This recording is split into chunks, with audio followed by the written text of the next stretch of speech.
Hi, and welcome to Gilded Reviews. I know I have been away for a while, and I'm sorry about that. I have been working on some personal things recently, and my work on YouTube has unfortunately paid the price. All that is over now, and I should have videos releasing a lot more frequently moving forward. Anyhow, I wanted to come back to YouTube with a new series, one that would allow me to break down multiple games quickly, and hopefully help you guys decide which title would be best for you. Starting this week is part 1 for simulation titles, where we will be taking a look at House Flipper, PC Building Simulator, and the Coin Game. If you are here looking for a specific title, I will leave a timestamp for each game down below. And as always, if you like the video, throw me a thumbs up, check out some of my other stuff, or subscribe for more content. The first game that we are going to talk about is House Flipper. Let's get the simple stuff out of the way. The sound, graphics, and animations are all about average. Nothing here is going to blow your mind. Basically, it could be better, but it also could be worse. And what the game does offer translates all the information needed for a pretty smooth experience. The game itself is exactly what you would expect. You start out as a basic jack-of-all-trades type, cleaning, setting up furniture, and painting rooms. These jobs are started at your office by using your laptop. Over time, you will grow your skills, your business, and eventually move into flipping houses. House Flipper has a decent amount to offer players. Unfortunately, some of the mechanics can get highly repetitive. Luckily, you gain experience, which increases your level and allows you to upgrade passive skills.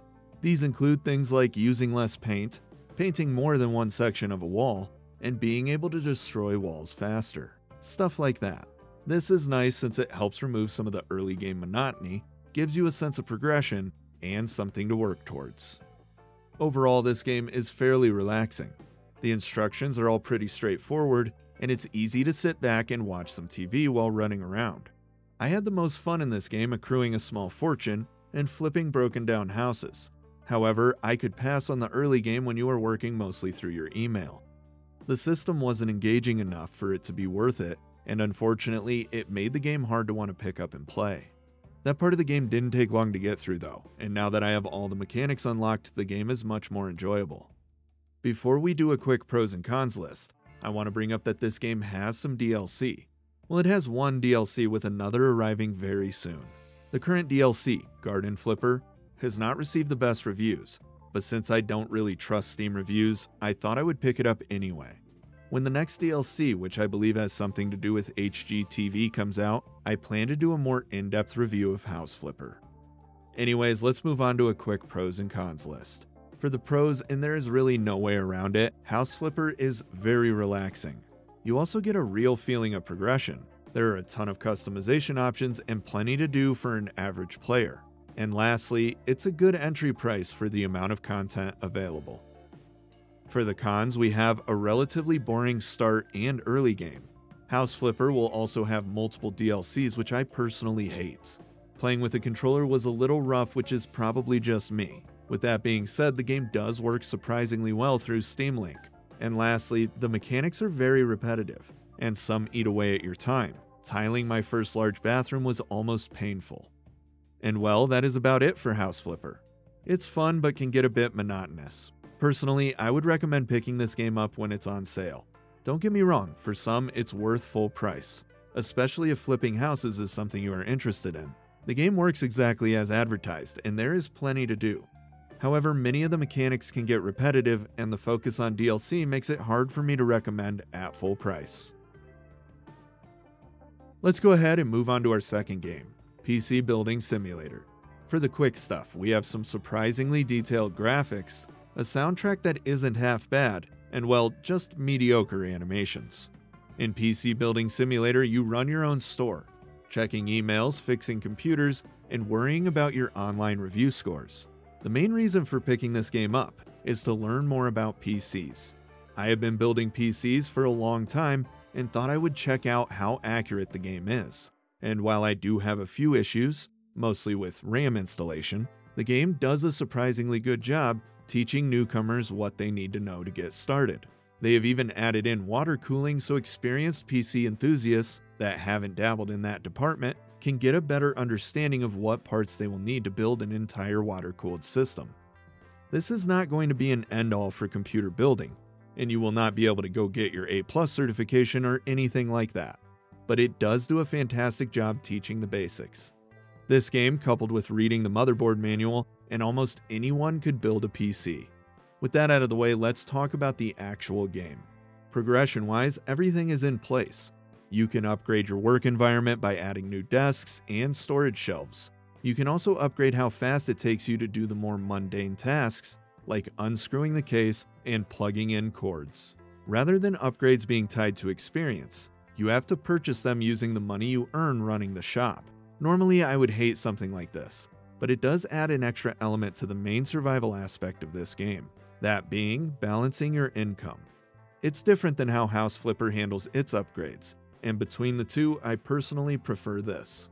Essentially, every month you have bills, part purchases, and upgrades to worry about. You have to get enough money to pay the bills and make purchases to upgrade your client's computers, but upgrades are up for you to choose when to get. You also have to worry about one-time payments for specific software you need in order to complete some of the jobs. Don't worry, you can go into debt a bit, but theoretically the idea is that you choose jobs that will net you the most income while costing you the least amount of money. To make things more interesting, and this was added since the last time I played, but there are now customer reviews based on the work you do. Receiving high reviews will increase the amount of jobs you receive, how much money you make on those jobs, and what type of jobs you get. It makes the game much more engaging, but if you break it down, it just forces you to read the emails rather than focusing on the task list.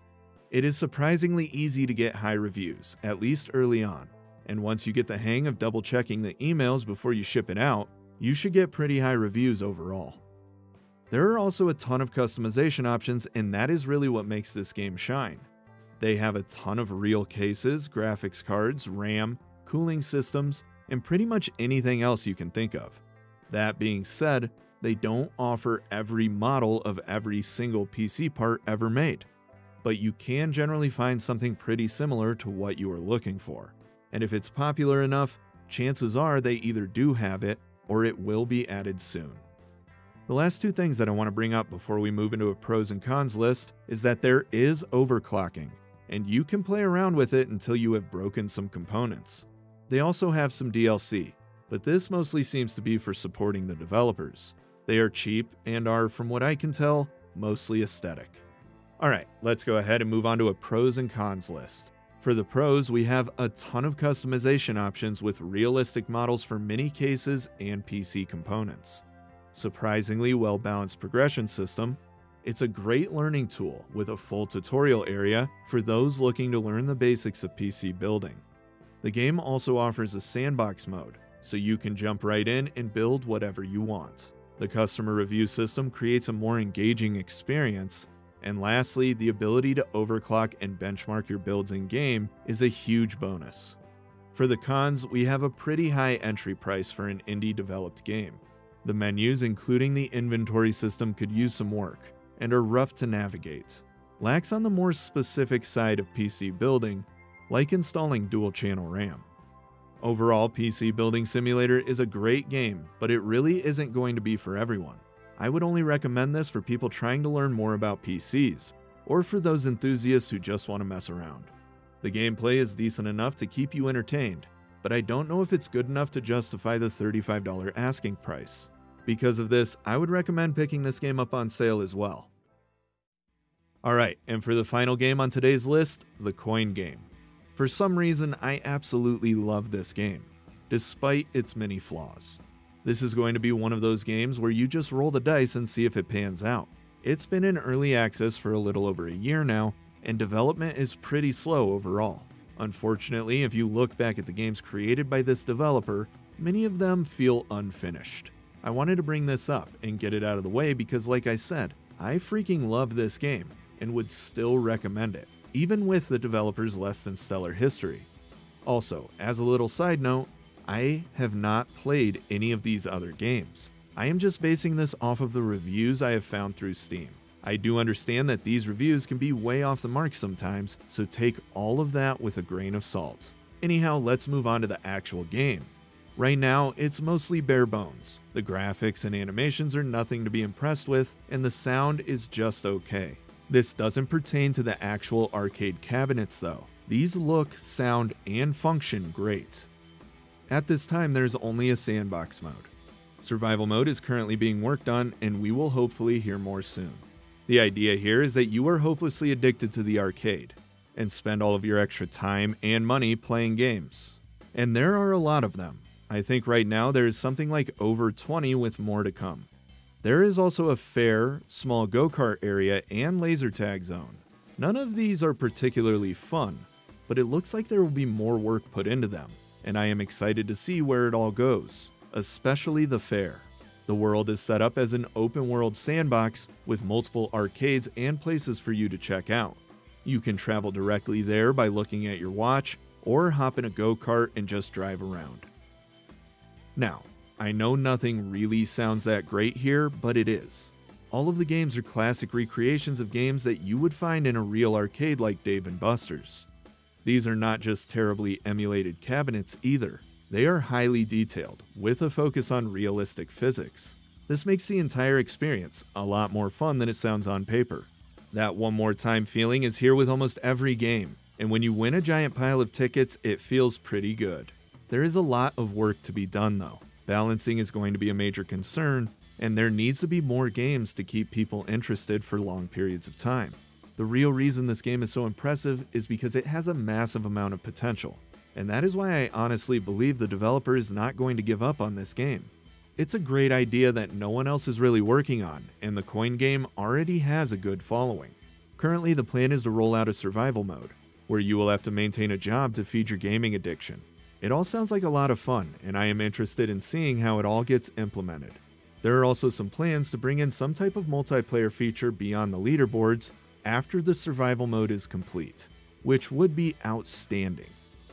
Look, the bottom line here is that this game needs work. It's also a lot of fun, and you probably won't find something similar out there right now. But the real reason this game is so appealing is that it's less than $10. That is relatively cheap for a game with this much content and potential. As I said earlier though, it could all backfire and the developer could just give up altogether. We will see how this game pans out, but I have high hopes.